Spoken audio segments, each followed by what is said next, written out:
When he handed me the eviction notice, I knew at that moment that my hopes for a reconciliation were in vain. No amount of job searches or interviews would satisfy him. Underneath his demand for me to work lay the truth. He wanted me gone. But why?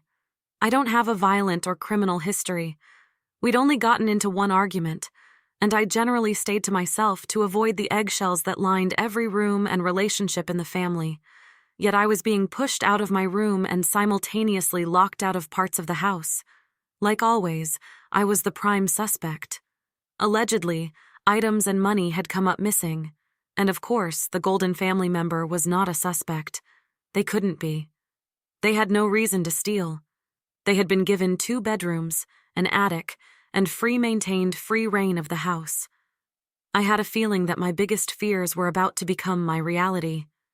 But I had no idea how bad things were about to get, or that the abuse I'd endured my entire life had created the low expectations that would land me in the exact position I feared and consequentially focused on the most: homelessness. Before we get into my story, let me introduce myself. I'm Angel, and my soul's purpose in this lifetime is to help people like you navigate life's challenges so we can all heal, improve our mental health, untangle our minds from religious and social programming, step into true spirituality, and manifest the lives we deserve. I never say goodbye without providing hope and actionable tips. If anyone knows what it takes to overcome life's toughest challenges, it's an angel who is on the run from toxicity and learning to embrace and manifest all things loving, affirming, and positive. Welcome to my channel, fellow angels. Today I'm going to tell you how I fell into homelessness. But first, a quick disclaimer. I hail from a very difficult and dysfunctional family with a history of extensive and varied types of abuse and consequential mental health issues. This iteration of life has not been easy for any of us, so my content is not meant to disparage them. They already suffer. Instead, it's to unravel the lessons I learn on my healing journey. Because I cannot clinically diagnose anyone, including myself, I will call them difficult personalities with controlling tendencies. Following a bad car accident and the loss of a job, I moved in with my family.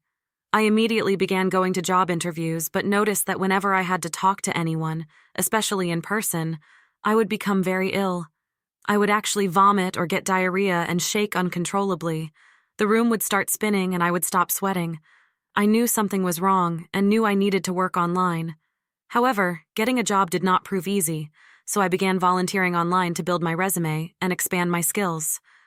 For a while, my family was okay with this, but became bothered by the fact that I did not come out of my room a lot.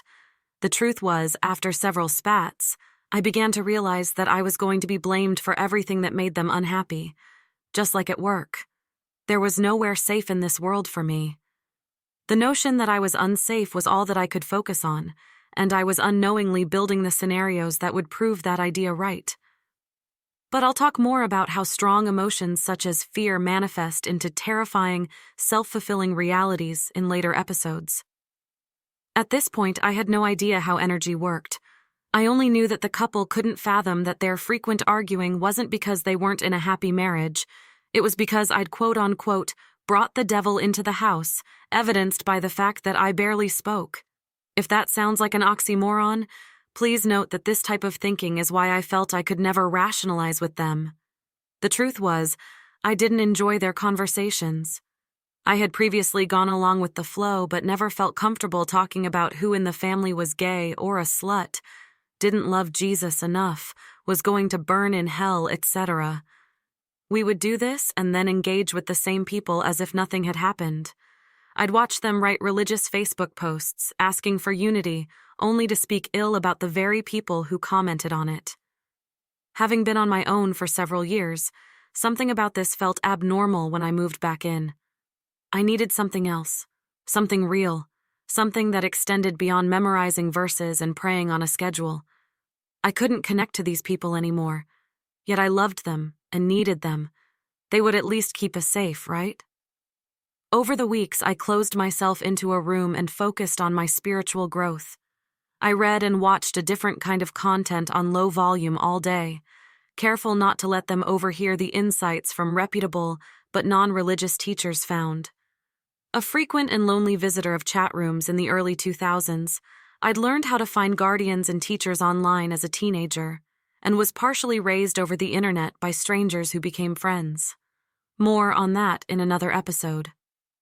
As I battled the anxiety that threatened to consume me, I learned what the allegories in religious texts really meant, beyond the legalism that painted most of my childhood a terrible gray. I could no longer stand listening to my family put people with different beliefs, ideas, and interests down, and then host Bible study sessions advocating compassion. The contrast between their public and private personas was becoming too much to ignore, too much to bear. I knew they could be unkind, but I had no idea what they were capable of and willing to do to me when I was no longer able to be coerced into joining these events or engaging in conversations that made me uncomfortable. After months of staying to myself, my silence became too loud. Speaking and/or waving to them wasn't good enough. They wanted to know what was going on in my mind, but I honestly had nothing I was comfortable sharing. I knew what would happen. The same thing that had happened all my life. I'd open up and share my thoughts, beliefs, or interests, only for them to be undermined, ridiculed, or worse, used against me later as proof that I was too worldly, lost, or difficult according to their righteous worldview. So I would simply reply, "I'm reading a book," or "I'm looking for work," or "I'm volunteering." One summer day, the man of the house came to tell me that I had to sell my car because I didn't drive it and he thought it was an eyesore in his driveway. To be fair, it wasn't anything fancy, but it wasn't terrible looking either. More importantly, it was mine. I'd paid for it with a payout I'd gotten from an old forgotten retirement account. I would later learn that this was a point of contention. They thought I'd lied about not having money and said I'd used them by living in a spare bedroom for free. That wasn't the case at all, and had they brought this to me, I would have happily explained that I'd gotten desperate when they abandoned the house we were living in and left me alone in it. I needed a car, so I started looking low and high and learned about retirement accounts. I called old jobs and learned they'd set one up for me. I'd never contributed to it, but the company had, so it was just enough to buy a cheap car. It was a basic car meant for driving, not impressing anyone. However, I didn't drive it for almost 2 years because I wasn't working and therefore was unable to pay insurance. Plus, I was still dealing with extreme anxiety and paranoia. Still, the space where the car was parked wasn't inconvenient for anyone, as it was toward the back of the driveway where only the trash cans sat. So why did I suddenly need to sell it?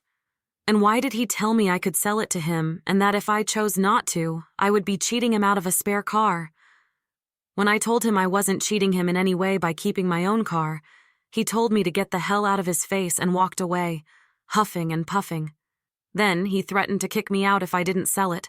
So I sold it, desperate to have a place to live, only for them to come ask me why I sold it to a junkyard and not them. I told them the mechanic said the bottom had rotted, but they pretended to believe I'd sold it just to stop them from having a third family vehicle. This was when I knew they wanted me out. However, I had no idea how low he would go to get his way. Soon, everything about me began to irritate him. I didn't always close the shower curtain. I didn't always make the trash when I threw my dental floss out. Of course, it was my hair products that clogged up the tub. Since I've left, he's clogged it several times, but it was convenient to blame me. Most hurtful, he and his wife locked me out of the basement and their bedroom, which was previously left open because things came up missing and I was the likely culprit, though I'd never stolen from another person before in my life. However, their favorite family member was allowed free reign of the house. Soon I was told I would have to leave 3 nights a week for this member to have the house to themselves, despite my mental health and physical pain. These limitations didn't compare to the inconvenience of that family member not getting to have an entire home to themselves. An entire floor, an attic, and 2 bedrooms were not enough. Completely aware of my edema and swelling issues, they sent me out to sit for hours at a time at the library. Then, as my interviews began to heat up, they decided to completely cut my access to the internet in the house, making it twice as difficult to apply for jobs or attend online interviews. They told me I needed to work outside the house, but of course their favorite member was allowed to work inside because they had health issues. As if I don't. This was my first hint that they didn't care about my health, but it got much more sinister later. So, after months of going along with this but landing no job, I was served an eviction notice and given 30 days to find paid work. To make matters worse, they filed this with the court, completely ignoring my pleas not to, because the only things I had going for me were good credit and a stellar rental history. The most hurtful part, though, was how they tried to gaslight me and tell me the eviction wouldn't affect me. However, just before serving me, the man of the house mentioned that an eviction would make it so that I could only rent in the slums. So which was it? I couldn't keep up with the contradictions anymore and didn't care to try. No one truly believes evictions are harmless. It made no sense to evict me because I was told I could move right back in as soon as I began working anyway. The day before the court date, I moved out to avoid facing him in court. To my surprise, as I was moving my things, I was told that my room would be turned into something else. He reneged on the deal. Then I got a job and asked to revisit the deal. I was told I would have to sign some agreement to work a certain amount of hours per week, but being a part-time employee, that was impossible. The man said he would rewrite the contract, but he never mentioned it again. Then, he told the woman of the house that the deal was off the table because I didn't bring it up again. But we were family, so a contract seemed ridiculous. Why would I advocate signing one? We never had before. Then, once the woman finally convinced the man to actually talk to me, I was told we could revisit the conversation in 1 year. I had to be gone for a year. The woman of the house tried to manipulate me again and tell me that I shouldn't want to be around someone who hates me so much, only to tell me the next day that he claimed to love me, and she believed him. Then, she asked why I wanted to live somewhere I wasn't wanted, pretending not to know about human trafficking, or understand that having someone where to sleep at night is vital for survival. I ended up having to buy a car off Craigslist to sleep in, only to be bitten by bedbugs.